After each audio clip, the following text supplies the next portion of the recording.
Today on the History Channel, we'll be taking a look on the 1960s, including three great leaders of our world, their effects, and how our leaders today differ from them. The 1960s was an era of leadership by Martin Luther King Jr., Mandela, and Gandhi. The economy of the U.S. was promised reforms, laws to eliminate the inequality, but Southerners wouldn't let that happen. The civil rights movement had begun, as well as the gay rights movement.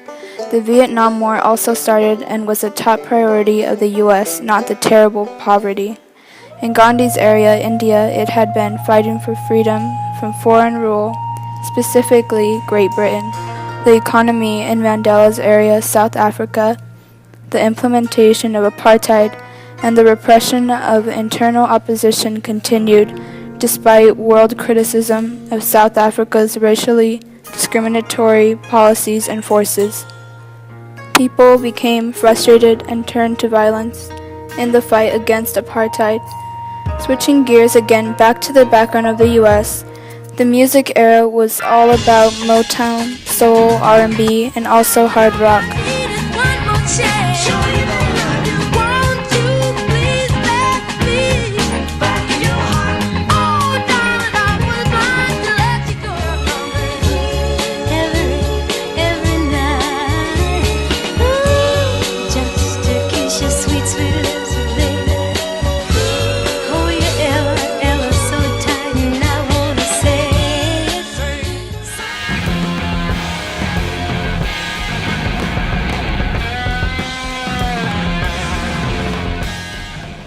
Writings were written about the U.S.'s problems such as gender, race, war, and feminism.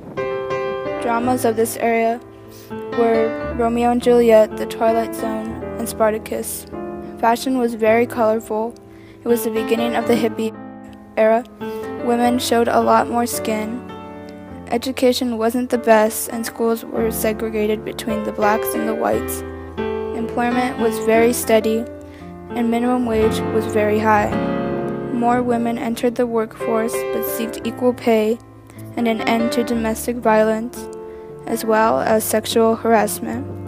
Minorities held strikes, rallies, and riots to get their point across about putting an end to the inequality and discrimination.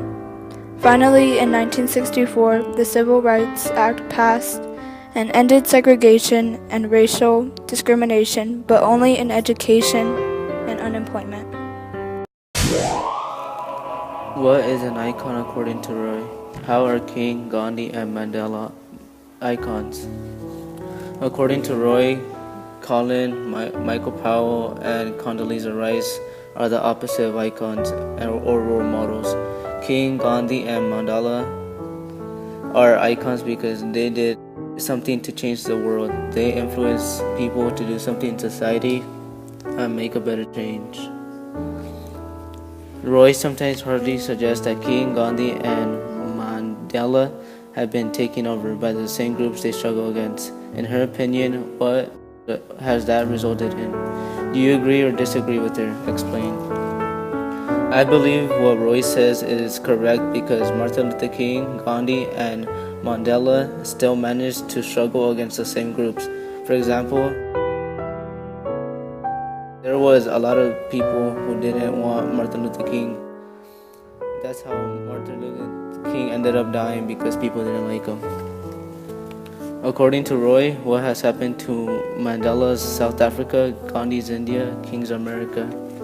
According to Roy, what has happened to Mandela's South Africa, otherwise known as the Small Miracle? Mandela didn't know what to do because more than 50% of the population remains landless. Almost all agriculture land is owned by 60,000 white farmers. About Martin Luther King's America, Roy says that Martin Luther King hasn't really helped out the African Americans, and he gives all these points of what he has done. One important point he made was that 13% of all voting age black people have been disfranchised because of felony convictions. Lastly, Gandhi's India. Hindu mobs murdered 2,000 Muslims in a chillingly, efficiently angry of violence.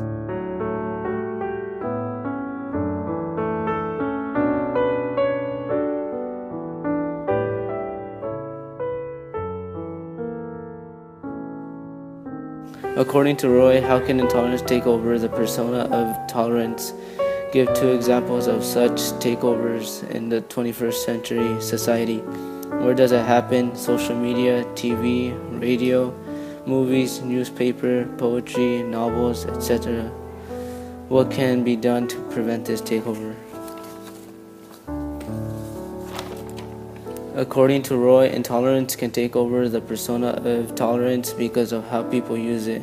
For example, in social media, anything can happen. A lot of people seem to misunderstand little things people say and make some other story up.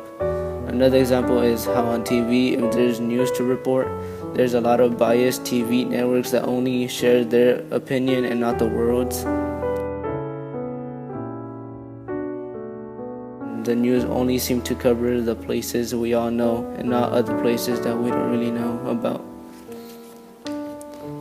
How would have John Howard Griffin reacted to Martin Luther King's statement on April 4, 1967? The statement said, "I can never again raise my voice against the violence or the oppressed in the ghettos without having first spoken clearly to the greatest purveyor of violence in the world today, my own government." I think John Howard Griffin would have reacted by making a story about how the statement is true and how Martin Luther King can change that. Also, how America needs to change after the death of Martin Luther King. How Martin Luther King had a big impact in the whole world. The lessons we learn from history die out. After the issue is solved, it is just brought up again. We seem to never learn since history seems to keep repeating itself. History and the lessons it teaches are being appropriated. We need to remember what important icons have told us, even after their deaths.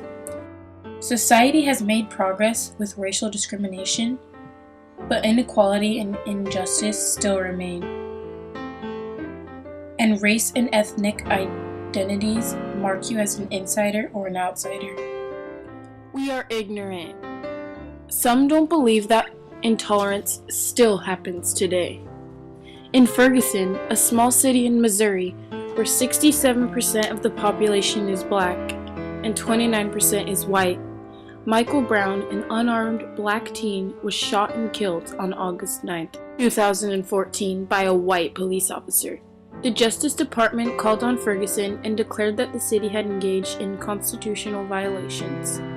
Some witnesses lied and changed their stories, so they had many different versions of the story. They decided not to charge the officer with crime. This made many people angry. Emotions were running high in Ferguson. This led to many violent protests, which led to injuries and arrests. Why did the people try to protest violently after we have already learned that peaceful protests are more effective?